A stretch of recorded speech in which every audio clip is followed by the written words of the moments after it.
Right. Okay. So, ladies and gentlemen, welcome to a brand new episode of the RGM Experience podcast. With me, Carl Maloney, the host. Here I am again with a new guest. And as I keep banging on about, we're going to have more comedians because they're great guests. So the pressure's on with today's guest, Jed Salisbury. Hi, mate. Hi, pal, you all right? Yeah. I feel real pressure now.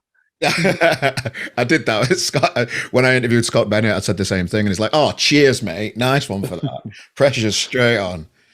But the main reason why I like interviewing comedians is that there's always a story. You're always looking for something funny, and that never proper stops as a comedian. I would have thought from doing it myself and driving myself mad when I used to do it ages ago. You kind of get into a mindset where everything is possibly funny. Oh, mate, it's a gift and a curse. Yeah. I mean, like I tell people I'm not a comedian. What happens is sometimes I tell jokes and people laugh, and sometimes I tell jokes and I've ruined Granddad's funeral. That's how it goes. that's how your mind just constantly, no matter what is happening, it could be something great, it could be something bad. You're like, I wonder where the punchline in all this is. Yeah. You know what I mean, you're going through real trauma and you're like, oh, where's the plot twist? Where can I make this funny? It must be a nice state of mind, though. Do you know, with all the negativity that's going on in the world, and you just have to watch the news, and it's just fucking depressing. So it must be nice to, whatever you see, always looking for the funny side of things. It's give and take. Sometimes it's daunting. The world is a horrible place, and especially this year and the past couple of years, you're watching the news, and you're watching the horrible, horrific events. We're living through generally dire times, and you're like, glad I don't have to make this funny. You know what I mean? It's just, it's one of them where you're like, oh, I don't know where to start with some of this, and you've got to wade through the shit to find some gold to tell people. But sometimes you just look at things and you go, I'm not going to touch that. That's for someone better than me. Like what? What would like put you off like attempting to write a bit about? The thing, I will never get put off writing a bit about anything. Yeah. I will attempt to write anything. Honestly, if I leave my notebook at a gig and the wrong person finds it, it's going to sound like a manifesto. That's what it's going to sound like. I try to keep away from like national tragedies. I wouldn't obviously mention like anything in the sort of main news. I keep away from just because you don't know who's in your audience. You don't know how it's affected people, and people are coming out to forget the dark times mainly. You don't want a reminder of them. Well, I want to get into a bit of background before we kick into today's events. Oh, you've not got my background check from the police back, have you? Because they're liars. It's not come back yet, mate. It's cost me a lot of money though to try and get access to it. To try and penetrate that wall that that hidden stuff that dark shit that you've got somewhere, mate. I'll be honest, it's worth it. It's a good read. Is it? It's a very good read. Puts Harry Potter to shame. We'll post it on RGM when it all comes through because it's global. It's global stuff. Some real dark global stuff going on. Maybe keep it to yourself. I do have a career that I don't want to ruin it. Fair enough. So I had the pleasure about 9 or 10 years ago to meet you at a couple of gigs when I was playing at it a long time ago. And I used to travel with a guy called Danny Cox, who I think you knew him a bit more back in the day. He's a drummer for a band in Sheffield now. He don't do but 9 or 10 years ago, I think it was Mr. Ben's in Leeds where I saw you mainly. Nice little venue. That shame that's not around anymore, isn't it? Yeah, Mr. Ben's was like great. It was the first sort of place a newer act could start kind of getting weekend work for pro level. And it was really good, and it was like, ironically, the crux of it is just as I was making that progress, the club closed down. But genuinely, when I think of comedy, I think of Mr. Ben's. I genuinely think of a great time. It's where I met some of my comedy best friends, and it's where like bonds were made. Yeah, definitely. I can remember meeting Sully O'Sullivan there. He used to host the gigs there, and he was just amazing. And just meeting loads of new people that were just trying out the first 5 minutes that they might have ever even thought of. The shows, of course, that they used to have there, they were great days. I tell you what, it's crazy now. I often find now like Sully, take Sully for example. Mm, It's weird because when I first saw Sully, I was in awe of him. He's mm. an incredible MC. His timing's on point. He's so confident. And now he's just a workmate, and it's blown my mind. Mm. Like a bit of me has to like I get real imposter syndrome in some green rooms because I'm like 10 years ago, Yeah. I saw you and was like, oh my god, I'll never be this good. And now I'm on the same bill. And you're like, what if they find out I'm just that like guy who did the Don and only just made 5 minutes and then they don't actually let me on anymore? So you know, to get anywhere in comedy, you've got to be in it for the long run. And Yeah. you know, I knew you when you were. I think you were just starting off 9 or 10 years ago. Is that how long you've been in the game? Yeah, take off lockdown. It's about that, yeah. Yeah. Okay. So where does the drive to continue doing it come from within you? Oh, I've got nothing else. Fair enough. No, there's it's one of them things of it doesn't matter. When I first started, Mm. I did maybe a gig a month and was like, oh, I'm going to be a comedian. And then like fast forward 3 years and I was no progress. Yeah. And I was just faffing around and I was like, I really need to start taking this serious. Mm. So I started gigging What a made lot you? more. What made your mind turn there? Sorry if you I can hear left. noise, by the way, ladies and gentlemen. I'm having a new kitchen fitted and somebody's drilling downstairs. So if you can hear that, I do apologise. But yeah, where did the drive for you, like, to make that decision where I want to take this more seriously? Where did that like span I from? got a real job. I'll be honest. I left Okay. uni. I Yeah. got a real job. It was in a call center, and I remember I lasted 3 weeks in Mm. this call center, and I remember just like I remember being really bummed because I just got a gig supporting Rob Rouse, and Mm. he was one of my like favorites in comedy. He still is, lovely guy. Again, work with him casually now, blows my mind. But I remember like thinking, oh my god, I won't be able to do that gig, and they fired me. And honestly, I went and did that gig, and I did really well. And then Rob was really nice afterwards, and I was like, yeah, this is what I want. This is Yeah. what I got to take serious. And then, you know, you come ambitious, and you're like, all right, cool. So maybe I'm going to be on TV. Maybe I'm going to be this. And you know, now you put your heart into it, and sometimes you get very burnt. And so now I've had to not that I'm not ambitious and I don't want that, but now I've very much squared myself. Of I started comedy because someone said I was funny, and I had no plan or goal in comedy. I just enjoyed it. I have to remind myself that's why I'm doing comedy, because I love it, not because I've got this crazy ambition to take over the world in comedy. Mm. So, you know, to keep doing it for all these years, and particularly at the start when I was just playing around at it for a bit, where you're just developing 5 minutes, you're traveling all over the country to do 5 minutes, to do gong shows where you might be booed off in 3 minutes. You know, it takes a certain mentality to keep going with it. I'm always intrigued. What makes you carry on with it? It intrigues me. For me, the start of it was the friends. Like it sounds stupid, but like we made there was a small group of whole comedians and we're still all in touch today. And but like we made friends and Yeah. you'd see friends on the road, I'd bump into people I really like.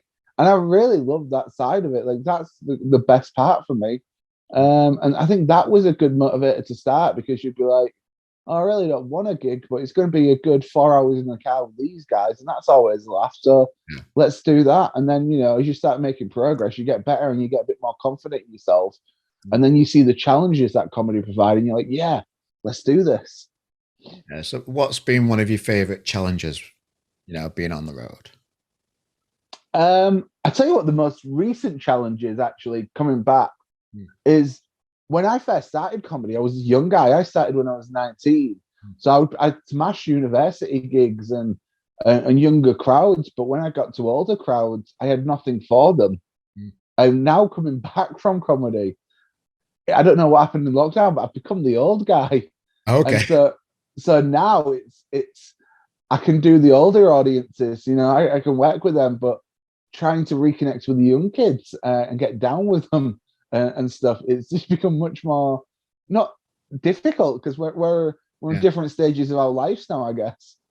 No, I understand that. Just from an RGM point of view, we always try and connect with younger audiences and find new audiences all the time, which everybody's trying to do if in the entertainment game, Yeah. I suppose. Even international audiences we're picking up, but the younger crowd, they're harder to grab, aren't they? They seem to have their head screwed on a lot more than when I was young these days. I do notice there's a lot less younger gigs around as well, Mm. especially post lockdown. Comedy's been very much a Mr. and Mrs. on a night out thing. Mm. I don't know if that's because people spent 2 years locked up, and if I was going to go out on a night out, I probably wouldn't choose comedy. I'd go see my mates in the pub. Mm. Maybe the Mr. and Mrs. have spent 2 years locked up together. Like, let's go listen to someone else talk for a bit. Yes, that'd be nice. Yeah. Yeah, well, I've just seen, because I'm from Sheffield originally. Sheffield's got new comedy clubs popping up. Ruffles, great there. I've been down there a few times after lockdown, and just seeing the great work that Harriet Dyer does down there, and seeing those type of gigs. After being, cooped up and not being allowed to do comedy. I know when I spoke to Tom Binns, he started doing gigs on top of his van and that kind of stuff. He just carried on doing it. But it must be a good release now just to be back and just to not have those shackles around you anymore. You can just crack on again with life. Yeah, I mean, I hit comedy really hard when I got back. I did. There was a gap in between lockdowns, and I smashed as more gigs in that time than I think anyone else did. Did you do the Zoom type gigs as well? I did a couple of Zoom gigs. For me, there's no passion in the Zoom gigs. Yeah. In the nicest way, they were great. I'm sure it helps a lot of people, and some people really liked them. For me, I need that constant energy feedback. I'm a talker. I'm an improver. I mix with a crowd. Zoom gigs just felt a bit horrible. Felt a bit like faceless, and it felt like, honestly, like I'd do them for the money if the money was right. But then there was not. That became not what I got into comedy for. Yeah. You know what I mean? It was very much a job. It's like, I need to do this because I need to pay my phone bill. It wasn't, I need to do this because there's something innate inside me that yearns for this. It was just a weird time, really. No, I can imagine. So, like, as are you a full-time professional comedian now? Is that the status that you're at? Yeah, I guess I make all of my money in comedy. I don't know if full-time professional. There's full-time professionals out there that have houses and mortgages, and okay. I'm coming from you live from my mum's spare room, so that is like half decorated, half cracked. Then I don't know if you can see this. Okay. It's a job in progress. Yeah. The main reason I didn't do Zoom gigs because I'm like, oh wow, this guy's coming from you live from his mum's spare room. You can hear my dad downstairs shouting at the telly. Yeah. It was just one of them experiences. But yeah, so yeah, I am full-time in comedy. It's how I make my living and stuff. So what's like a normal week for a comedian look like for you? Monday, Tuesday, Wednesday, pretty boring. That's my weekend. That's comedian's weekend. Thursday becomes a newer act, new material night type thing. Or maybe like a Thursday gig comparing. Friday night, the start of the weekend. So maybe you'll go to the club and spend Friday, Saturday there. Or you'll do 2 different nights in 2 different cities. And then Sunday night, usually a quieter night, maybe a Sunday afternoon gig, and then back home to repeat the week. That's it. This weekend is a very weird weekend for me. I've got a kids show on the Friday day for Jubilee, and then I believe I'm at the RAF barracks on the Friday night, and then this Saturday I've got a corporate job, hosting Yorkshire pole dancing competition. Nice. So it's a very weird week this weekend, and honestly, every week can look like that. I when I say, I never say I'm a full-time comedian. I always try to say I make my money in comedy because I never know what I'm going to be doing. I can do some very weird gigs in my time. Yeah. So how do you keep the pipeline going? Do you have a strict, I'm always fascinated because Scott Bennett, who we've had as a guest on, he announces like from like Wednesday, Thursday, Friday, Saturday, and he probably has Monday, Tuesday off like yourself. But it just surprises me how you keep the pipeline of gigs active, so you know that you've always got work coming in. How do you manage all the The boring side of it, the management side of it. The admin side, we've got forums, you have a comedy CV. It's Yeah. like applying for jobs every week. And honestly, Mm. it's a bit horrible. You're full time self employed. You're constantly on your phone, making sure work's there. And, you're trying to fill up your diary as best as possible. Some people have agents. I'm Yeah. currently not signed. Yeah. But even then you've got to work out, all right, say this gig's in Liverpool. Can I get there? Yes. Can I afford to get there? Yes. Will I make money? Yes. And you've got to kind of keep working Yeah. that type of thing out. But yeah, it is constant every day. Forums, I need this MC. You've got to apply. Hope you get it. It's genuinely an everyday slog. Your mind is. I think anyone that is self-employed is like that. You don't know how to switch off and you don't know how to turn off. And I think when lockdown happened, that's what hit a lot of comedians. For the first couple of weeks, that was the hardest time. Was just stopping. Yeah. Just stopping was terrible, and it's something I need. Something I need to learn to do more for my own mental health and physical health. But there is that constant, the legs feed the wolf, and you've got to keep running. Yeah, I can relate to that. I've got a day job, but on top of the day job, I run RGM, and I do that on top of the day job. So it's always, out of the day job type of things. There's always emails coming in. There's always people asking you questions about stuff. There's always, and that goes on into the night, and then you wake up in the morning, you've got all these emails again, so you crack on with them again, and it's very hard to switch off. And I need to get better at that, and I don't know how to do it, to be honest. No, I think it's, I think people are like, oh, comedy is glamorous, and you're like, you think it's glamorous because you see the 20, 30 minutes I'm on stage. You don't see the amount of admin work I've got to do, the amount of script work I've got to do, the amount of writing I've got to do, because you've also got to keep your material clean. You've got to do your admin. You've got to make sure things are, it's a constant slog, and it's, it is a full-time job to maintain that. And, and some people maintain that as well as having a full-time job, and it's good on them. Like they must be exhausted. You know what I mean?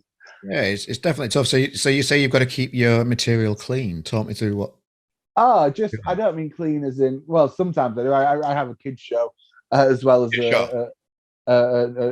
adult set, but yeah, by clean I just mean like fresh. You've got to, you've got to know it. You've got to believe in it, and so you're still working on it constantly to make it better. I mean, you don't have one idea, say it on stage, and then that's golden. You then got to edit it and keep pushing forward, and I don't want to be one of these comedians that's phoning in the same set from 20 years ago. I want to be that working comedian that has something new to say. I like it. So the latest special to get everybody talking about after Dave Chappelle's one was Ricky Gervais's new special. Have you had a chance to see that yet? No, and I probably wouldn't. I'll be honest. Yeah, not a fan. No, not really. Not a fan. Like, I like some of his stuff. Just I don't care enough. Like, it sounds horrible, but a lot of people kicked off about it. And my opinion is, don't watch it. Don't tweet it. Don't. It's the same with the Jubilee things going on this weekend. Don't attend.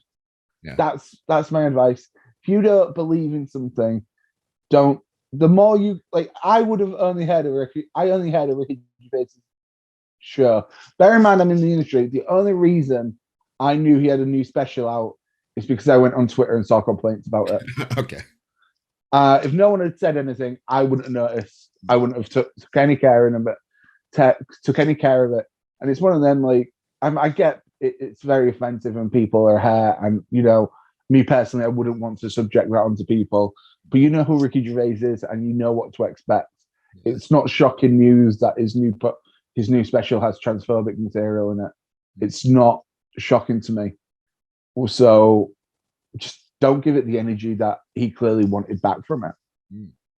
Look, I find it really interesting. A lot of comedians now are fighting back about cancel culture and that kind of stuff. And in general terms, and I watch a lot of American comedians, I think they do it more.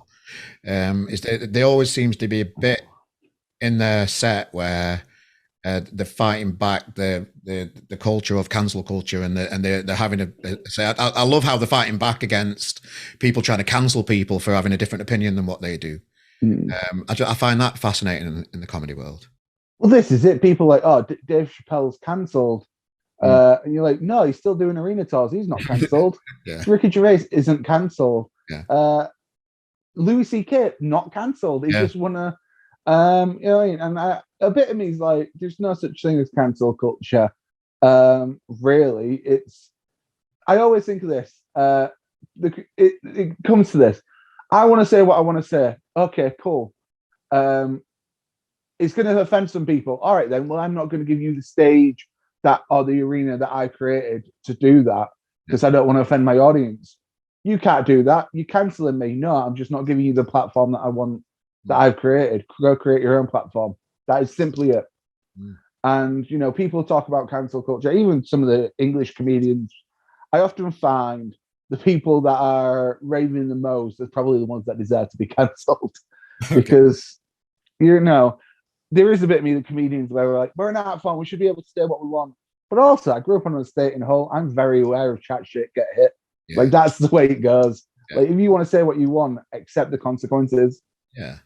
No, I like the thought of that. And you know, cancel culture, woke culture. For me, it's all about people trying to block a point of view, and that in itself is wrong. Everybody's entitled to their opinion, and you bang right. You know, if you're gonna say something controversial or touch on some hotspots that are in the media that week, then you've got to be prepared for the consequences of that. And the consequences of that is that people, you know, they're going to react to it in a certain way on Twitter. Yeah, exactly. And you know, um, and you saying, oh, Ricky Gervais did this. He's got an editor. He's got a manager. They could have took that stuff out any time. Yeah, They didn't want to. He went ahead with it. He knew what controversy it was caused. He knew the reputation he had, and he went ahead with it anyway. And he doesn't care. He got paid for it. Netflix. I'm sure the views are very high on it. It's in the top 10. Netflix So it's Netflix came out after the David Chappelle thing and said we're not going to cancel anybody because they come under a lot of pressure to. They had people storming out of their offices allegedly after certain things that Dave Chappelle said on his latest special. So they've come out and said like, you know, whatever happens, we're not going to be cancelling anybody, which, you know, it's fair comment too, isn't it? You know, yeah, absolutely. It's their. The thing is, it's their platform. mm, They've created that platform. If they want to put that stuff on it, good for them. What you then do is go find an alternative platform to watch. yeah, It's if you're at a festival and the band's on you don't like, you'll go to a different stage. mm, You know what I mean? It's just simple as that. And I, that's as simple as I get it. I'm not, you know, I watch lots of things that I find offensive, or this, you know, this stuff that I don't agree with. I just walk away from it, or, you know, I'm not going to go tweet about it. I just don't care enough. Do you think people enjoy being offended by stuff these days? I think so. I think there is a. I think a lot of people get offended on behalf of other people as well, and Yeah. you know, there's stuff where there'll always be someone offended. You you could do a non-offensive, clean 20-minute comedy set that kids love, adults love, and your nan loves, right? Great, absolutely great. You're that universal comedian. You're Mrs. Brown Boys. Oh, well, Mrs. Brown Boys is shit, innit? Yeah, Why? Oh, well, you know, it's just not funny. Well, it's getting millions of views. yeah, It's universally loved by all generations, which you couldn't do, mm. but it's shit. Yeah. All right. Yes, that is shit. That is. Yeah, It's one of them. It's you're always going to upset someone. You're not going to be everyone's taste. And I think when you first start comedy, that's a bit of pill to swallow as well. You want all audiences to like you, and then you go, actually, no, I'm fine. I'll create my own audience, and that's much better because you create your own audience. You then can say what you want, and you know, there's some guys on the circuit right now that have done that marvelously, and good for them. They've got the perfect audience. yeah. We see it sometimes because you know, when we review music and that kind of stuff on RGM, sometimes that gets a little bit of a backlash, and people try and have a go at you for, you know, whatever their reasons are for having a go at you, and it's as long as you know you're doing it for the right reasons and you're prepared to stand up for your own, I don't know, your own what's the word I'm looking for? Stand up for your own, Conviction. that's the word I'm looking for, mate. Thank you. There you go. Stand up for your own convictions and just, have a reason behind everything that you do, which we do at RGM. Then fuck them. Yeah, that's simply it. If you can justify your opinion, Yeah. and even if it's as simple as I just like it, that is fair enough. Yeah. That is absolutely fair enough. The only time I've ever tried people to not be what they want to be, or not do what they want to do, or say what they want to say, are times when you meet a new act and they're like, I'm just going to be like Frankie Boyle and say offensive shit. And I go, you don't want to do that. Yeah. And they're like, why? I was like, because you might do well in front of your friends. You might do well at the next gig, but eventually you're not going to do well. Yeah. Because Frankie Boyle's Frankie Boyle and people know what they're getting. Yeah. People on a day-to-day experience don't want to hear horrible shit. And that's the only time I'll ever try. I don't stop them. I don't. Yeah. But I tell them that's what's going to happen. I can remember seeing comedians on gong shows where they just try and offend quite quick. Yeah. And there's some people that love it.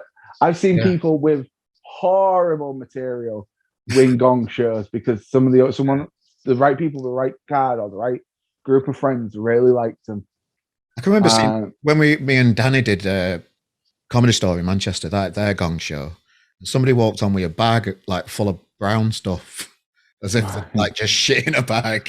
They're like, he got through a couple of rounds and like with horrible material, but I think the bag of shit got him through that. Comedy's a strange world, isn't it? Yeah, that's it. It's the craziest thing. You can see anyone on any night can have a great gig. Yeah. I don't know if anyone can have a great career, but anyone can have a great gig. I love it.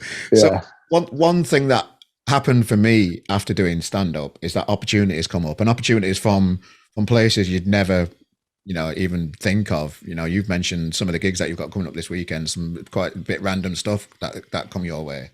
I fell into hosting music gigs after doing stand-up because I thought I'd be good at it. I was. That got me putting on live gigs in Sheffield. I needed somebody to interview bands. A website started. I ended up having a magazine that I'd never planned to do. So comedy kind of got me back into music again, which I love. And I've ended up with this magazine thing that I never saw happening. I did loads of stuff like, getting onto Halifax adverts and stuff like that. Just loads of mad stuff. And you've had a couple of opportunities on the old TV as well, mate, haven't you? Yeah. I've had a weird reality TV career. Yeah, I've done 3 TV shows. Yeah. Most of them are about obesity and body positivity and stuff like that. Yeah. But yeah, they've been very weird experiences. I did one called The Naked Truth, where I was naked, and then 2.4 million people saw me naked, and that's something I never prepared for. Just to pause on that experience for a bit. Just talk me through how did you know that were coming up? It was like a script for that. No. Well, I knew what was happening. That was such a crazy one, right? So I saw the advert for it. I wasn't that interested. Yeah. I then got tagged in it on the Friday night, and they rang me. But at this point, it was a Friday night, and it was my Friday off. I was out drinking with friends. Yeah. So, like, I told my friends, and they're like, "Mate, you've got to do that." Think of the material alone, and I go, "Yeah, that's going to be a cool experience." 4 shades to the wind type thing. Yeah. So I'm like, "Yeah, I'll do it." Next thing I know, it's Monday. I'm down in London. I'm naked in front of a crew of 14 people, and getting interviewed about my life, and it's just like, how did one thing lead to another? So, like, just to have that experience, because being nude is it's not a nice thing in front of strangers, is it? No. How did they sell it to you? Like when you arrived at the venue in London, and they're like, right, nudity. I'll be honest, please. I knew the nudity was going to happen because they did explain it, so I was just prepared. And I don't know, a bit of me was just like on the train down, thinking, I'm going to be nude in a bit. I'm going to be nude in a bit. I'm going to be nude in a bit. Yeah, it was such a. You know what? The filming of it wasn't a bad thing. it was all right. They were nice people, and they took good care of me. And it was such a weird sort of experience. I tell you what, the worst thing about it was, I remember it coming out, and I remember going, "Oh fuck, I've just ruined my life." Like that is, I remember it coming out, and I've always been a big guy, and I've always been someone who's hidden back behind jokes. In like, you open my jokes, there's insecurities there, and I remember just going, "Oh no, I'm very vulnerable for the whole world to see." Yeah. And it went live, and I mean, there's a lot of negative stuff around it. It occasionally pops up again, and just some of the comments are absolutely horrible. But actually, the amount of messages and personal messages I received from people saying, "I feel like you, thank you for speaking out," actually made it all worth it in the long run. But I remember when it first came out, I was like, "Oh, that's me then," and I'm never leaving the house again. But the actual amount of people that it helped, it was completely worth it.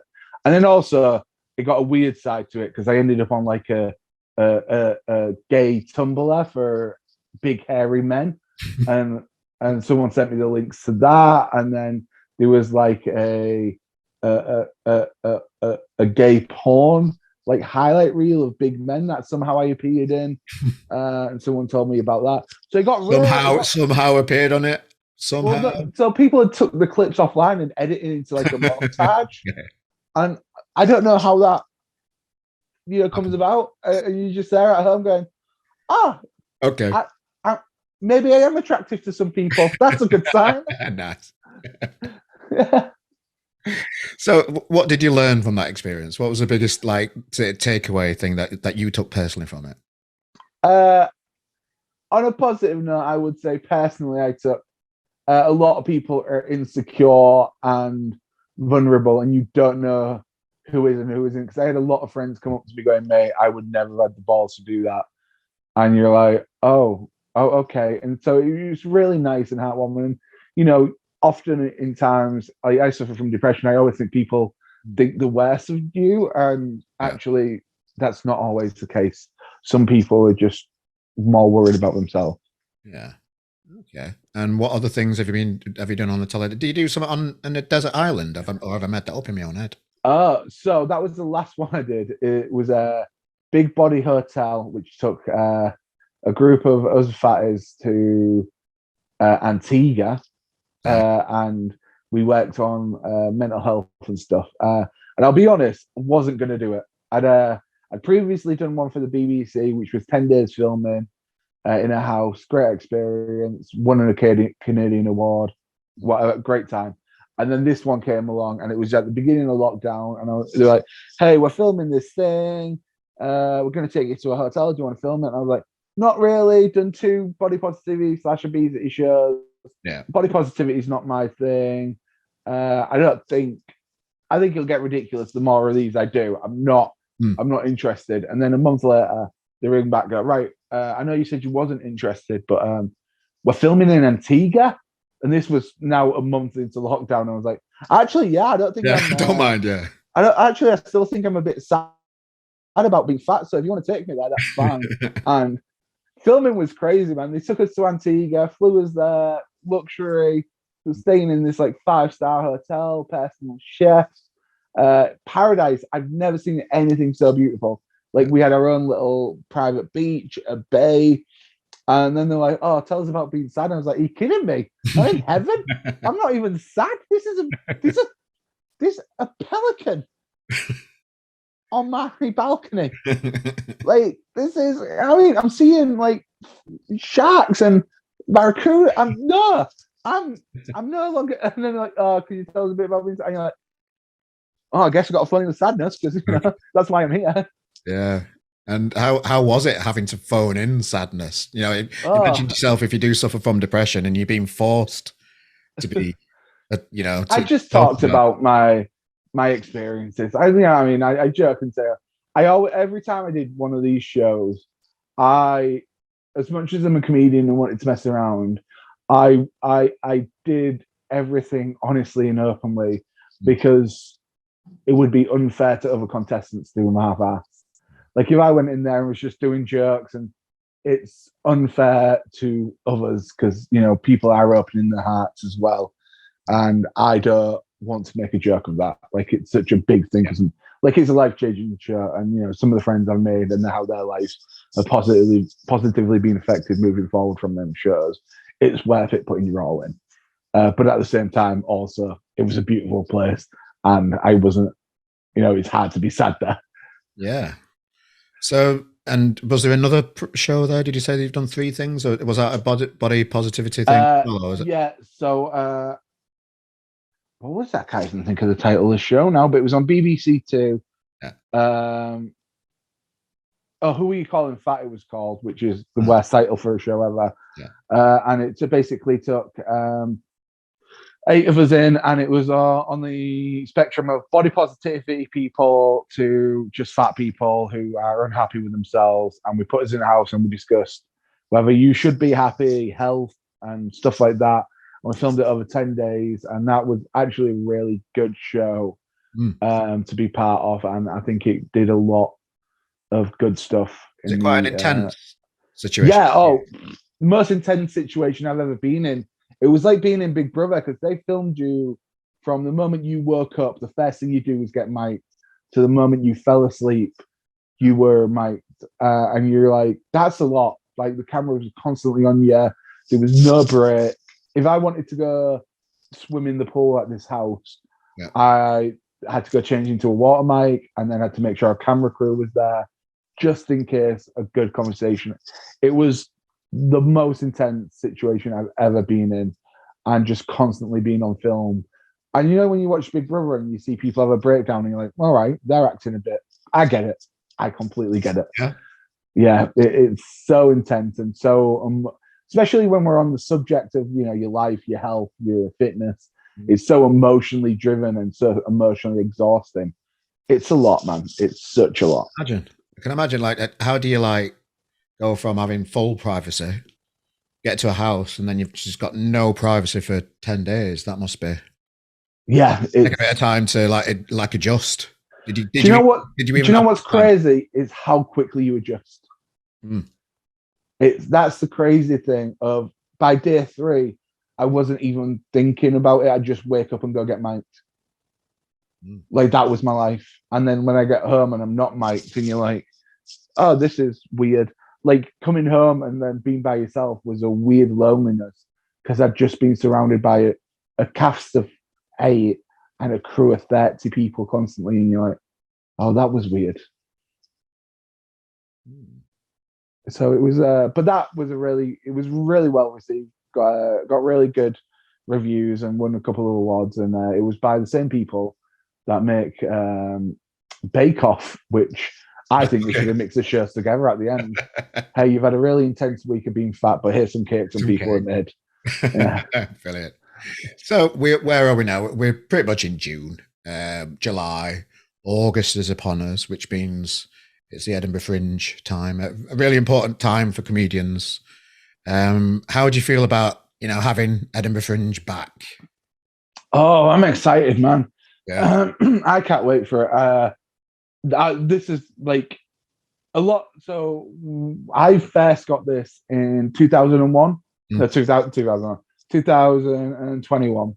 I got part of the Best in Class. Is it 20? Or maybe 2020. Either way, we went into lockdown before I got to go to Edinburgh. Yeah. So it was sort of taken away. And I remember, man, before that, I was having the run of my career. It generally felt like I was on the precipice of something. Yeah. Like I was killing gigs, I was making the right progression, and I was like, Edinburgh is going to be life-changing for me, and it's going to change. And then lockdown stole all that, and things have slowly come back, and we're still clawing away. And now, instead of thinking, oh, this Edinburgh is going to be my year, I'm thinking this Edinburgh is a reward. I'm like, I'm going to have a great time and be surrounded by some great comedians, and that's a treat for me. So for anybody that doesn't know what the Best of Class group is, on RGM, we covered the last Edinburgh Fringe, and Fran Garrity on the podcast on a previous episode, if you want to enjoy Fran's work as well, guys. Dope, though. He's honestly, we talk about opinionated assholes in the industry, and Fran Garrity is probably Fran Garrity is the nicest guy I've ever met. And I absolutely love him. And he's one of them, like, if I left comedy today, I would still socially be in touch with Frank Garrity. Like I think he's amazing. I can't think of anyone I'm happy to see when I'm on a gig with him. It's absolutely great, and the best of class. Is it 6 comedians or more? Eight. Eight. And Yeah. and do you all like do a night and all support each other and one person headlines and then you swap around the next day and just talk us through what the experience is. So I believe we do it in groups of 3. So there'll be 3 acts, each doing 20 minutes. You got an MC and then 2 acts doing 20 minutes. And essentially we switch. So I think it works on our schedule because unfortunately being working class doesn't means we don't have the luxury of being able to go for the whole month. Because we've got jobs, we've got things to maintain, we've got and Edinburgh is fucking ridiculously expensive anyway. Crazy expensive. Even for people that are well off it, especially this year as well. Prices have skyrocketed for what you would pay for. I mean, I was going in 2020, and it was looking like $1,000 for accommodation for the month, and now you're looking at $2,000. Like that's how fast it's gone up, and people have to pay these prices. Because sadly, Edinburgh is the star maker. You can get away not working in London.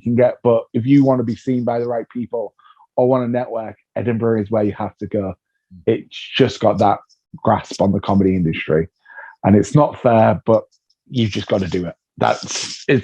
Sometimes you got to play the pipers, right? Yeah. So I'll be going for 10 days, I think, and then doing 10-day run for them, and then other people sort of fill in on the schedules and stuff like that. But we've got some absolute great acts this year.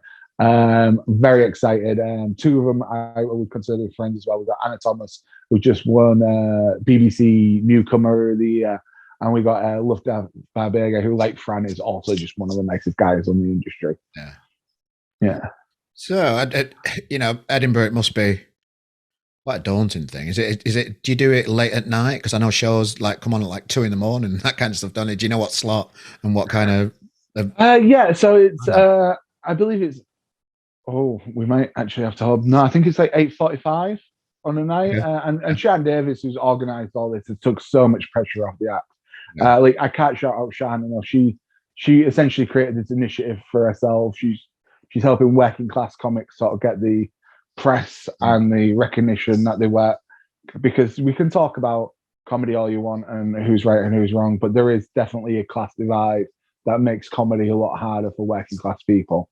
And she works her butt off to make sure she can help them, and she doesn't have to. Here's the thing: Shan's brilliant. Shan can focus on her own career and she will have a marvelous career. She's got a marvelous career, but she takes her time and chooses to help people, and that's such a rewarding thing for her to do. And that you talk about nice people, you've got to mention that. That's crazy that she does that, and I have full respect for her.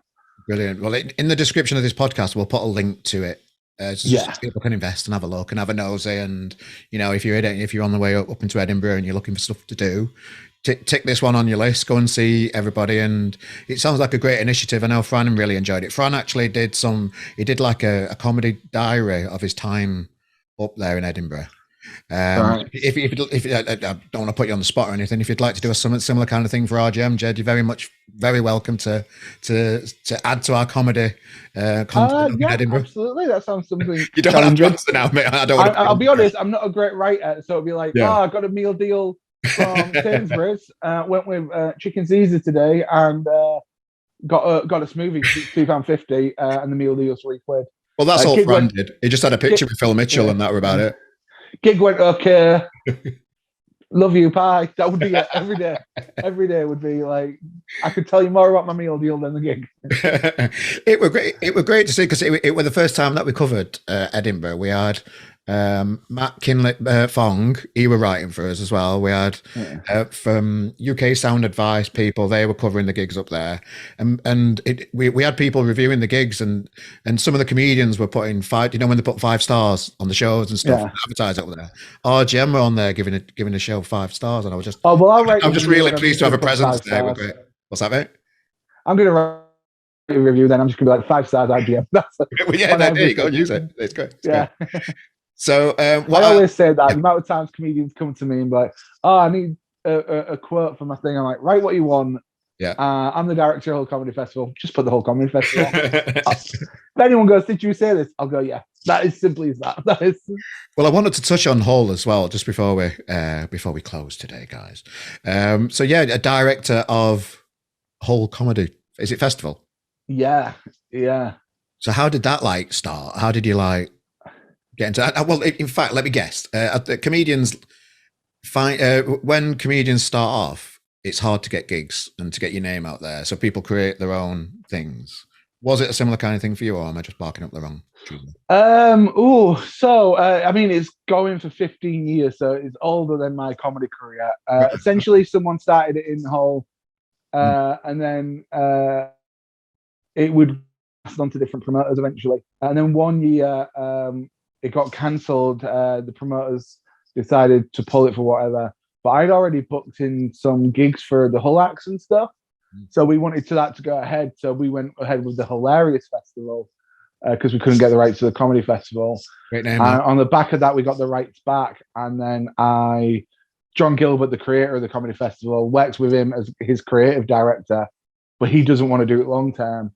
So he switched to me to be the director. And then I brought on my friend and fellow comedian Gary Jennison. He came with my creative director. And we've had it for 5 years now. Yeah. But I'm going to be stepping back soon. I want to take more of a consultant role just so I can focus on gigging myself. But yeah, sure. That's been a great run. And, we've had some great shows and we've given opportunities to acts that would have never got it. When the big bonus arena opened in Hull, we were one of the first 2 shows in there. Like I was the first comedian to play Bonus Arena, and that's crazy to say. Yeah.